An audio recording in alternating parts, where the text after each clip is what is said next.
Hello friends. तो आज हम बनाएंगे रक्षाबंधन के लिए ये टेस्टी सी बेसन की बर्फ़ी।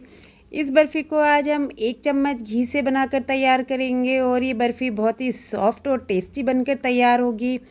अगर आप बिगनर्स हैं तो आप भी इस रेसिपी को बहुत ही आसान तरीके से बनाकर तैयार कर सकते हैं।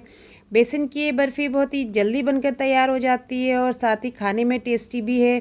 और इसे आज हमने सिर्फ 1 चम्मच घी से बनाकर तैयार किया है और ये घर के ही सामान से बनकर तैयार हो जाती है।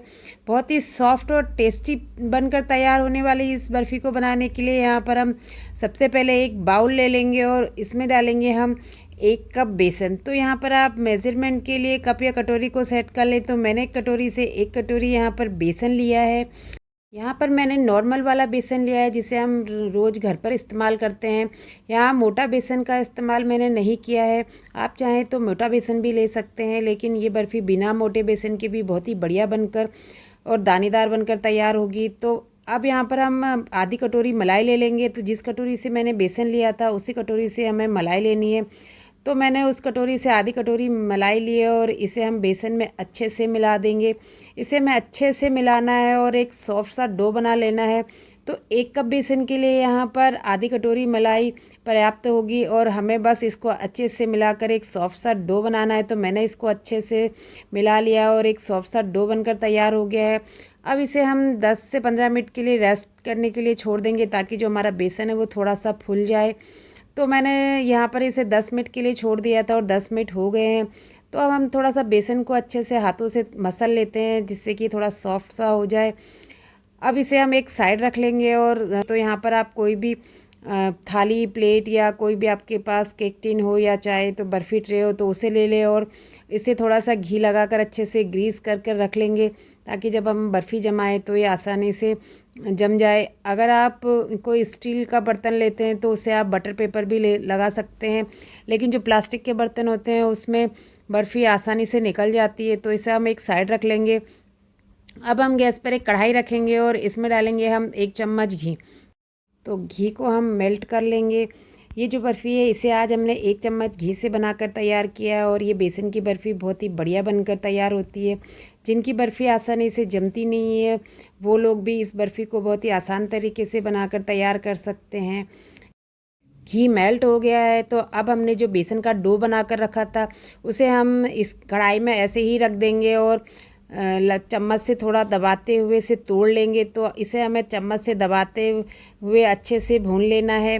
गैस की फ्लेम को हमें लो मीडियम रखनी है और लो मीडियम फ्लेम पर इसे लगातार चलाते हुए हमें अच्छे से बेसन को भूनना है। बेसन को आप जितने अच्छे से भुनेंगे तो ये जो डो है वो अपने आप ही एक दानेदार सा मिश्रण बनकर तैयार हो जाएगा। तो जितना अच्छा आप बेसन भुनेंगे जो हमारा जो बर्फ़ी है वो उतनी ही बढ़िया बनकर तैयार होगी। तो इसे ऐसे ही लगातार चलाते हुए मैंने 6 से 7 मिनट हो गए हैं और जो बेसन है वो अब थोड़ा भुनकर तैयार हो गया है और आप देख सकते हैं कि कितना बढ़िया दानेदार सा बनकर तैयार हुआ है। बिल्कुल दाने अलग हो रहे हैं और हमने बारीक बेसन का इस्तेमाल किया था फिर भी ये इतना बढ़िया दानेदार सा बनकर तैयार हुआ है। तो यहाँ पर बेसन भुन गया है और इसे भूनते हुए मुझे 8 मिनट हो गए हैं। अब हम इसे एक बाउल में निकाल लेंगे और अब इस जो कढ़ाई हमने ली है इसी कढ़ाई में इसे हम फिर से गैस पर रख देंगे और इसमें हम डालेंगे उसी कटोरी से आधी कटोरी चीनी। तो आप जितना भी बेसन लें उसका आधा आप चीनी लें। तो मैंने यहाँ पर आधी कटोरी चीनी ली है। तो पानी हम 1/4 कटोरी लेंगे तो चीनी का आधा हम पानी लेंगे। तो जो बेसन है वो फूलता है इसलिए हमें थोड़ा यहाँ पर मैंने 2 चम्मच पानी और डाल दिया है जिससे कि जो हमारी बर्फ़ी है वो सख्त ना हो और सॉफ्ट बनकर तैयार हो। तो हमें गैस की फ्लेम को मीडियम रखना है और मीडियम फ्लेम पर हम इसे लगातार चलाते हुए चीनी को मेल्ट होने तक इसके पका लेंगे। तो हमें इसकी तार बनाकर तैयार नहीं करना है, बस हमें चीनी को मेल्ट करना है। तो यहाँ पर चीनी मेल्ट हो गई है और जब हम इसे हिला रहे तो इसमें कोई दाना नहीं है। तो इसी स्टेज पर इसमें हम डालेंगे इलायची का पाउडर। तो यहाँ मैंने 2 इलायची को बारीक पीस कर ले लिया है और इसे भी अच्छे से इसमें डालकर मिला देंगे। अगर आपको इलायची पीसने में दिक्कत आती है और आपकी इलायची अच्छे से नहीं पीसती है तो आप उसमें थोड़ी सी चीनी डालकर इलायची को पीसेंगे तो जो इलायची है वो बारीक पीस कर तैयार हो जाएगी। अब जो हमने बेसन को भून कर रखा था उसे ले लेंगे और उसे इसमें डालकर ऐसे हमें लगातार चलाते हुए भून लेना है। गैस की फ्लेम को हम मीडियम रखेंगे और मीडियम फ्लेम पर इसे हम लगातार चलाते हुए अच्छे से मिला लेंगे। तो इसे हमें अच्छे से पैन छोड़ने तक पकाना है। तो जब तक हमारा जो ये मिश्रण है कढ़ाई को अच्छे से छोड़ना ना लगे तब तक इसे हमें लगातार चलाते हुए मिलाते रहना है। मिश्रण अब कढ़ाई को छोड़ने लगा है और साथ ही एक जगह पर इकट्ठा होने लगा है। तो जो हमारा मिश्रण है वो बनकर तैयार हो गया है।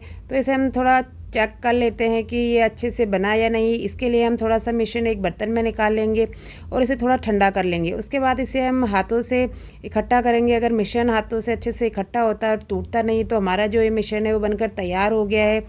तो यहाँ पर मिश्रण अच्छे से इकट्ठा हो रहा है और ये टूट नहीं रहा, तो मतलब हमारा जो मिश्रण है वो बनकर तैयार है। तो इसे अब हम जो हमने ट्रे को घी से ग्रीस करके रखा था उसमें निकाल लेते हैं और अच्छे से इसे दबाते हुए सेट कर लेंगे। तो सेट करने के लिए आप एक चम्मच पे थोड़ा सा घी लगा लें जिससे कि ये मिश्रण जो है वो चिपके नहीं और अच्छे से इसको आप दबाएंगे तो ये आसानी से स्मूथ हो जाएगा। तो बस इसके बाद हम इसे गार्निश कर लेंगे ताकि जो हमारी मिठाई है वो दिखने में सुंदर लगे। तो आप अपनी पसंद के किसी भी ड्राई फ्रूट से इसे गार्निश कर सकते हैं। मैंने इसे बादाम से गार्निश किया है और उसके बाद इसे हम थोड़ा सा दबा लेंगे। तो यहाँ एक चम्मच से हम थोड़ा सा बादाम को ऊपर से दबा लेंगे ताकि जो हमारे बादाम है वो बाहर ना निकले। इसके बाद इसे हम एक आधे या 1 घंटे के लिए ऐसे जितना आपके पास टाइम है उतना इसे रेस्ट करने के लिए रख दें ताकि जो बर्फ़ी है वो अच्छे से सेट हो जाए।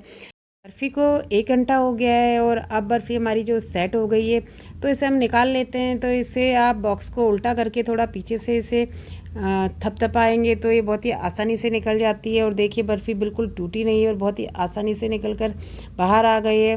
तो अब इसे हम कट कर लेते हैं। तो आप अपनी पसंद से जैसा आपको पसंद हो, बड़ा या छोटे जैसे पीस में आप कट करना चाहते हैं वैसे इसे कट कर कर तैयार कर लें। बेसन की बर्फ़ी बहुत ही बढ़िया बनकर तैयार हो जाती है और रक्षाबंधन में आप इस बर्फ़ी को बनाकर खा सकते हैं। तो आप देख सकते हैं कि बर्फ़ी कितनी सॉफ्ट और टेस्टी बनकर तैयार हुई है।